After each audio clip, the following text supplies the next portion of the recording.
Indian geography.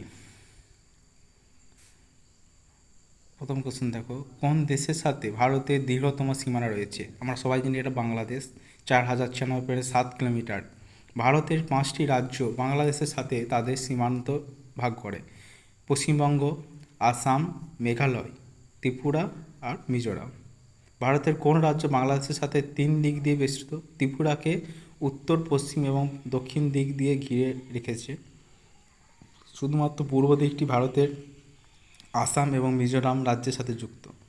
কর্কটক্রান্তি রেখা ভারতের 8টি রাজ্যের উপর দিয়ে গেছে: গুজরাট, রাজস্থান, মধ্যপ্রদেশ, ছত্তিশগড়, ঝাড়খণ্ড, পশ্চিমবঙ্গ, ত্রিপুরা, মিজোরাম। ভারতের উত্তর পূর্ব সবচেয়ে ছোট রাজ্য সিকিম।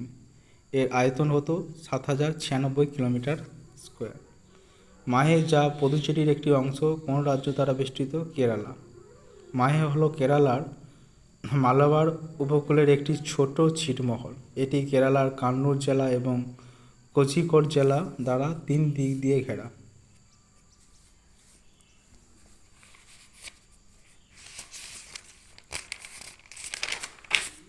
ভারতের কোন রাজ্যে দীর্ঘতম তটরেখা রয়েছে? গুজরাট। গুজরাটের তটরেখার দৈর্ঘ্য প্রায় 1214.7 কিলোমিটার থেকে 1600 কিলোমিটার। উপকূলরেখার দৈর্ঘ্যের দিক থেকে গুজরাটের পরেই দ্বিতীয় স্থানে রয়েছে অন্ধ্রপ্রদেশ বা তামিলনাড়ু। ভারতের কোন কেন্দ্রশাসিত অঞ্চলগুলির ইউটির মধ্যে দীর্ঘতম তটরেখা রয়েছে?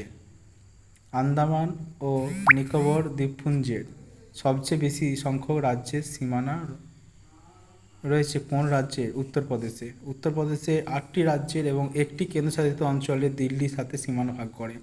রাজ্য কেন্দ্রশাসিত অঞ্চলগুলি হলো উত্তরাখণ্ড, হিমাচল প্রদেশ ক্ষেত্রফল অনুযায়ী সবচেয়ে কম সীমানা, হরিয়ানা, রাজস্থান, মধ্যপ্রদেশ সবচেয়ে বেশি সীমানা, মধ্যপ্রদেশ, ছত্তিশগড়, ঝাড়খণ্ড, বিহার, দিল্লি হচ্ছে কেন্দ্রশাসিত অঞ্চল। এছাড়া উত্তরপ্রদেশ নেপালের সাথে একটি আন্তর্জাতিক সীমানাও ভাগ করে। তো ক্লিয়ার।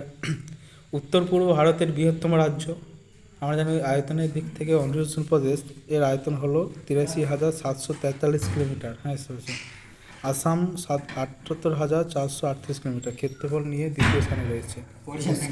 হ্যাঁ, এর ভালো কিন্তু তোমার আছে। কতগুলি দেশ ভারতের সাথে তাদের সীমানা ভাগ করেছে? দেখো, 9টি দেশ। কি কি? মোট ভারত 7টি দেশ আছে। বাংলাদেশ সবচেয়ে দীর্ঘতম সীমানা। যে পশ্চিমবঙ্গের পাশে বাংলাদেশ আছে, আর এদিকে জম্মু কাশ্মীরের পাশে লাদাখ আছে, লাদাখ বলছি